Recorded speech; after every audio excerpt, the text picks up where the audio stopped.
Marami ang labis na nalungkot sa bagong vlog na inilabas ni Luis. Ayon sa kanya ay seryosong vlog muna ang matutunghayan ng madla. Kaya naman labis ang takot ng marami sa kanyang revelasyon tungkol sa inakala niyang nunal noong bata pa siya. Si Luis ay maituturing na isa sa pinaka-busy at pinaka-epektibo at magaling na host sa telebisyon. Maging ito man ay mga game show, talent show o variety show. Sa masayahing mukha ng aktor TV host na ito ay may nakakatakot pala itong kinakaharap. Maraming sakit ang madaling makahawa sa panahon ngayon. Ngunit ayon nga sa marami, ang pagkakaroon ng cancer ay isa sa pinakadelikadong sakit. Isa sa pinakamahirap na sakit ay ang pagkakaroon ng brain cancer, ang pagkakaroon ng mga bukol sa nasabing bahagi ng nervous system. Isa itong nakapangangambang kondisyon sapagkat malaki ang posibilidad na maapektuhan ang pang-araw-araw na pamumuhay ng isang tao. Ngunit ano nga ba ang kinakaharap na sakit ngayon ni Luis Manzano? Seryosong vlog ang ginawa ng TV host na si Luis Manzano matapos suspetsyahin na ang bukol niya sa ulo ay isang cancer.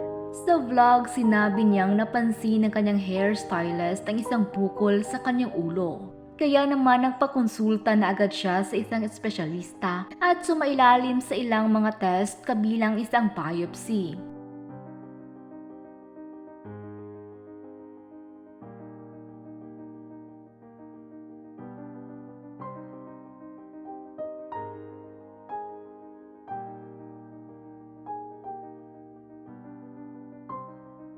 Inihayag ni Luis na medyo natakot siya sa mga resulta ng test.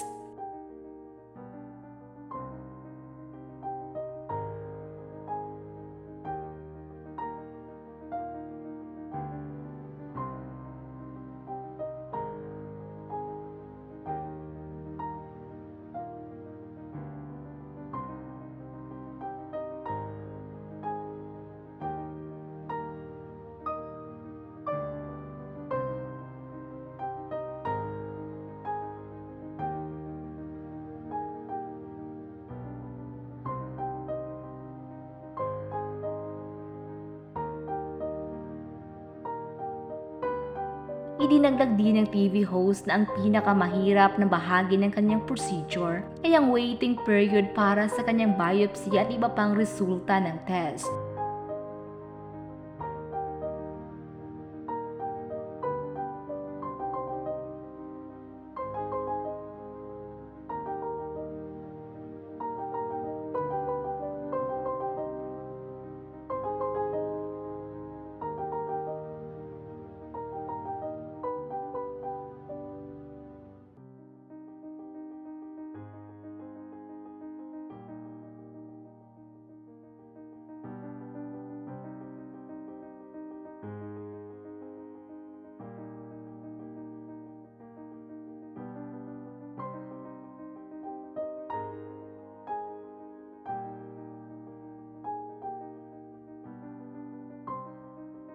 Nakahinga ng maluwag si Luis nang makitang cleared siya sa cancer at sa mga test na ginawa sa kanya.